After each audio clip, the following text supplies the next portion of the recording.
Hi, Smirconishers. Welcome back to Smirconish.com. This is the Editor's Report, and as you know, I'm your editor, Gilly Remen.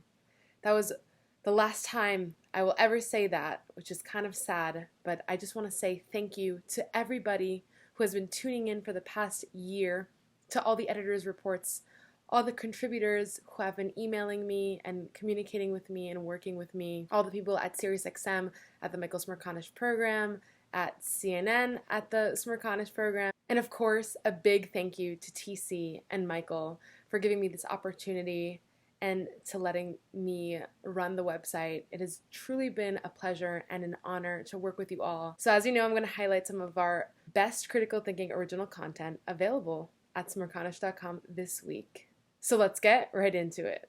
First up, we have James Zycone with a piece called The Prime Minister Must Compromise So Brexit Can Be a Success, where he talks about the ins and the outs of the Conservative Party in the UK and how they should proceed with the economy given the turbulent COVID condition in the UK to bring the UK back economically and medically. Then we have Jim Rohr with a piece called Please Do Not Refer to Me with the L Word, where he discusses kind of how people discriminate against others based on different physical features or abilities, and it's kind of an interesting take on discrimination if you're not someone who is in a marginalized group. Then we have John Reeves with a piece called We Want to Live, where he discusses his personal journey as a black man and a black son in the American medical system and medical discrimination.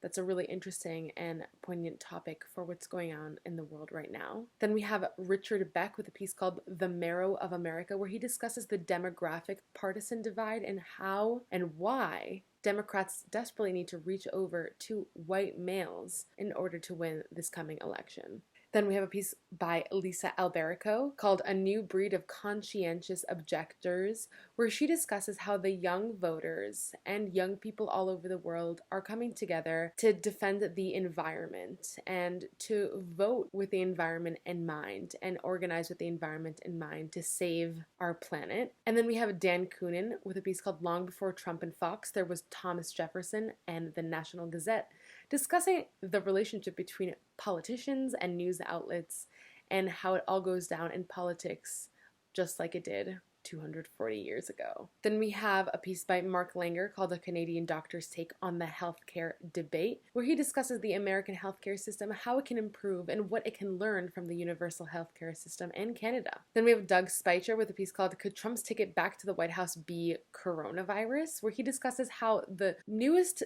numbers on coronavirus and some of the newest political polls look like Trump might be headed for a win this coming election. Then we have John Hamill with a piece called Labor Day and the American Alloy, and he discusses basically how the diversity in America is what makes us so strong and how we need to listen to each other instead of listening to the people that are beating the partisan war drums in our ears. Then we have W. Brian Caldwell with a piece called A Moderate Stump Speech, where he kind of goes over how all Americans can come together and agree on some of the most controversial topics in politics.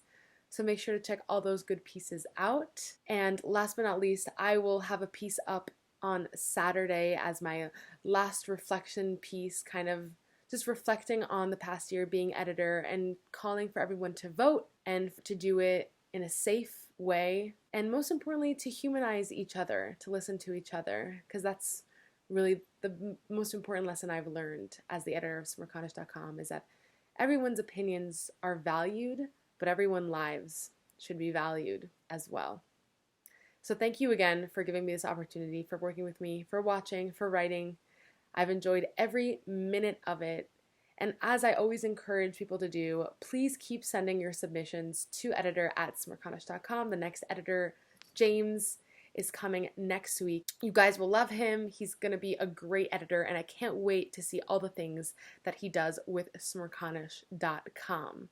As always, hope you're tuning in to the Michael Smirconish program at SiriusXM every weekday from 9 a.m. to noon, and of course, Smirconish on CNN every Saturday morning at 9. Have a lovely Labor Day weekend, and have a lovely school year, even though it's kind of crazy year. Thank you, thank you, thank you. I'm so, so grateful.